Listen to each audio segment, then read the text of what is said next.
Hello there, Mad Mike here, and welcome back to the channel. And today we are going to do a review of Zack Snyder's Army of the Dead. Now, I watched this movie last night with Weaponized Nerd Rage, and we both kind of came to a similar consensus. I think I was a bit more disappointed in this movie than he was, but we'll kind of get to that. So, as far as the review goes, I think everybody's probably seen a lot of stuff on Army of the Dead. It's on Netflix right now. I'm sure there'll be torrent sites out with it in the next couple of days, or at least decent torrent sites. Um, but stars Dave Bautista, directed by Zack Snyder. This is the big kind of comeback movie that he was hired to do after the whole Justice League debacle, and his kind of like toning down at that point because this thing's been in development for a while now. And it finally premiered on Netflix this past Friday or yesterday, and I sat down and I watched it, and at the end of it, I remember thinking to myself, I've wasted 2.5 hours of my life because this is not a good movie. Um, and that is saying something considering I loved his cut of Justice League. I thought the Snyder cut of Justice League was borderline a masterpiece. I loved that film. But then you go to this, and there's so much wrong with it. But let's go through the different facets of the film and kind of talk about this because there's a lot of things to talk about with this movie, both behind the scenes and on camera. Now, the basic plot of the film, and I'm not giving away anything that you're not going to see in the first 5 minutes of the movie, so don't bitch about it. The spoilers. But if you don't want to know any of this information, if you want to go in totally dry, totally blind, spoilers will be following this to an extent. Not major spoilers, but just some plot-related stuff at the beginning, just to set up the world. But basically, there is a zombie apocalypse in Las Vegas, and it's localized to Las Vegas, at least as far as we know. They built a wall around Las Vegas using shipping containers and stuff, so that all the zombies are kind of sealed in. So that's kind of the premise we're working with. Is the rest of the world is fine. It's just Las Vegas that's a zombie-infested shithole. But we go into this whole thing where they have like this opening montage that kind of shows what happened to Las Vegas, and that stuff's actually kind of cool. I like the way this movie starts, where it kind of shows you a little bit of everything, and you get to know a little bit about the characters, and I guess a lot of them were in Las Vegas when it happened and stuff, so you get to see a lot of that. But then we go to the main part of the movie, and the problem is the story in this movie is riddled with plot holes. Like, there are so many plot holes in this film, and there's so much stuff that either is started out as a plot line and then never explained, or it ends in like a brick wall sort of, or it comes out of nowhere. There's a specific scene between two of the characters where there's like they basically like one of them breaks down and like romantically confesses to the other one something, and it's like, when did we have sexual tension between these two characters?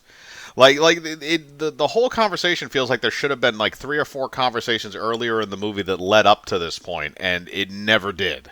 It was very, very bizarre. As far as the actual the plot line is riddled with plot holes.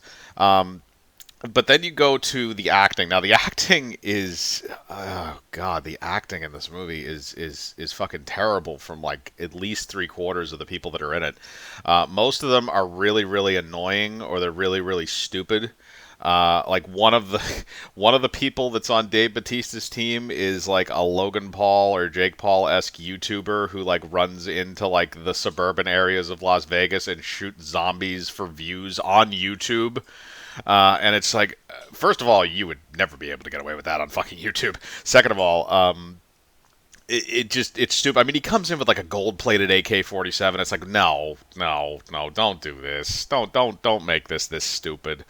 And then the other characters are pretty much okay. They're like mostly like mercenary type characters, but there's one specific character that was weird, and it wasn't weird necessarily because of the person that was playing the character. It was weird because of certain things surrounding this, and this is a production thing. Now, the comedian Chris D'Elia was cut from the project back in June-ish of last year, maybe a little after that, because of some sexual misconduct allegations that were made against him. So there was a lot of stuff that went down with that. I'm not going to go into that, but the point is that he was supposed to play a character in this movie. He was replaced in this movie by another person, an actress named Tig Notaro, and she is supposed to play his character. Now, you could blatantly tell in the film, based on the editing and based on the camera angles, that because by the time this incident happened with Chris D'Elia, production had pretty much wrapped on Army of the Dead. He had filmed all of his scenes. So they, instead of having everybody come back for reshoots, because apparently he was actually a decent part of this movie, or in a decent part of the movie, they chose to have her come in. They cut the role down to, I think she has maybe like 10 to 15 minutes of screen time in the whole movie. And I don't think they changed the lines. That's the weird part, is that I don't think they changed the lines to fit the change in the character, because she doesn't come off very funny in the movie. And again, she's a comedian. I use that term in quotations, but she's a comedian, and but the lines feel like they were designed for Chris D'Elia. They don't feel like they were designed to her, and it doesn't feel like they were rewritten when they did the reshoots. The other thing is the editing for those reshoots is very, very spotty. But regardless of that, that's just kind of all. That was very weird to me, looking at the editing in that film.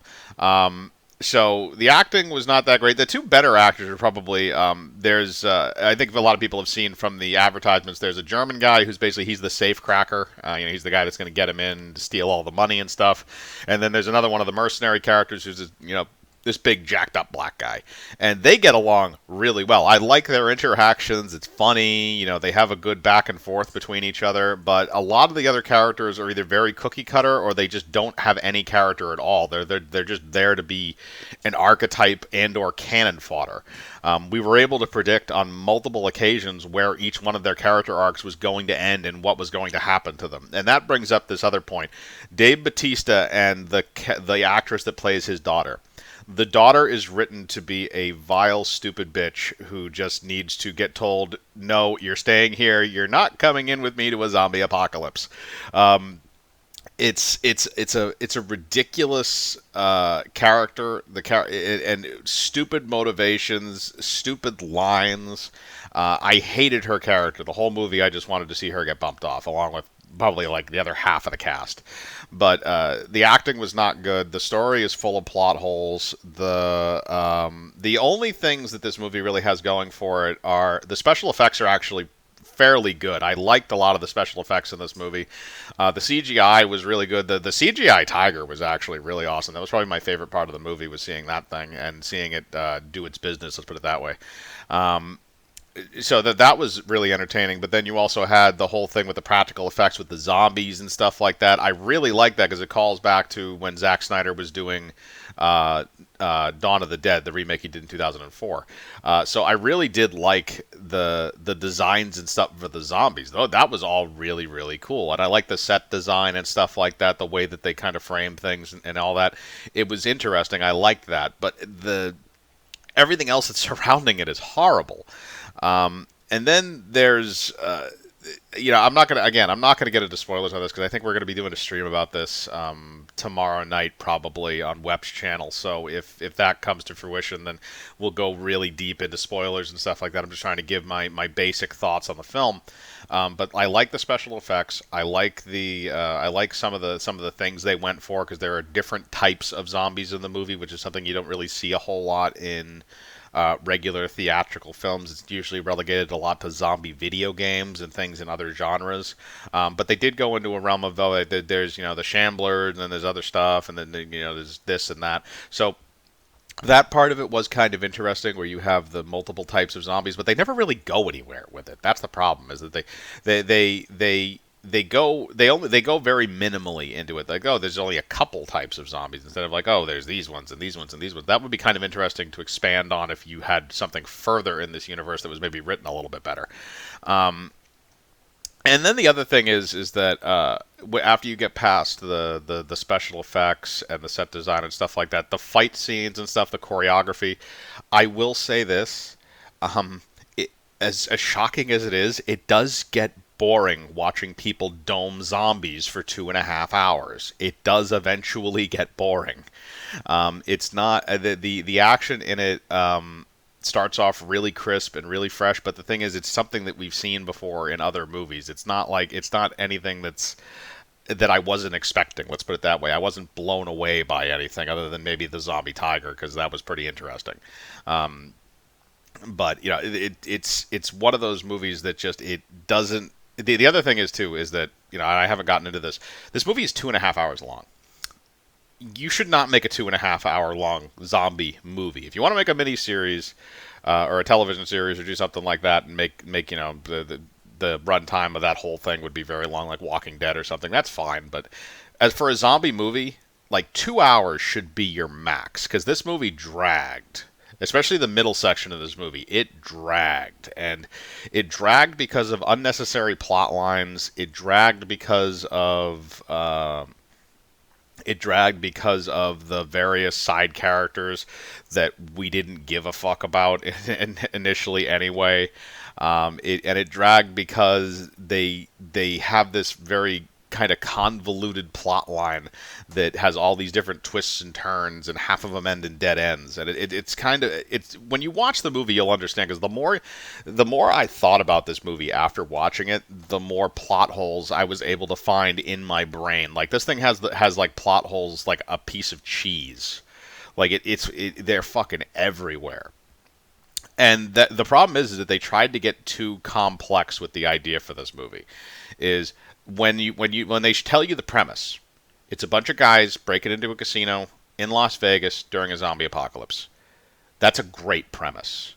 And you could do a lot of really fun things with that premise. And Zack Snyder did some fun things in this movie with that premise. But the problem is that there's all this extenuous crap that shouldn't be there. Like, when I saw the trailer for this movie, I was expecting, oh, this is like the crew from Predator is going to go in and get money and stuff from Las Vegas during a zombie apocalypse. That would have been cool. You have the 80s one-liners and the kind of goofy jokes mixed in with these people like blowing zombies' heads off and shit. And then they have like all these like weird scenes that are supposed to be emotional, and you go back to the jokey stuff. The tone of this movie is all over the fucking place. There's not really a very consistent tone. The visuals of it, the actual like filming of it, is a lot more. Zack Snyder in a lot of his previous films likes to kind of fuck with the color palettes a bit.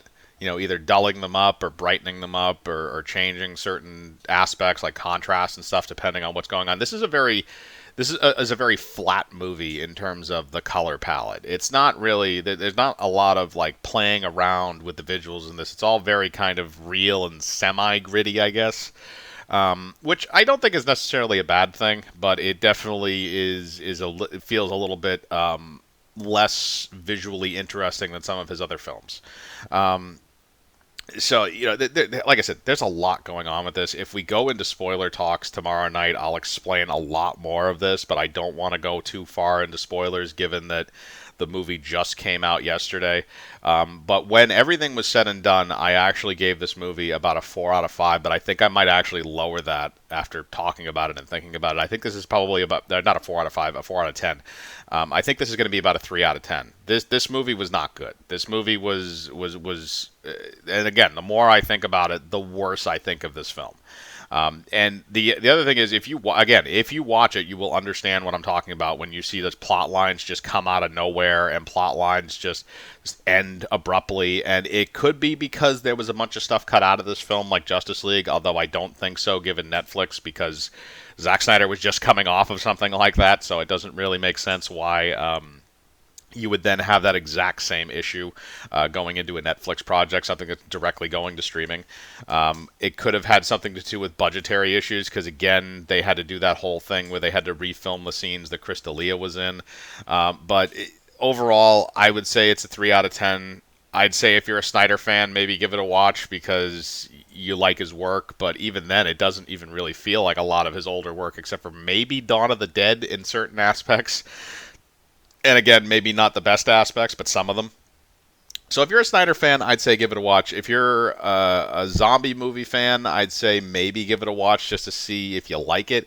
But if you're just looking for like a general like decent movie, it's not good. It's not good at all.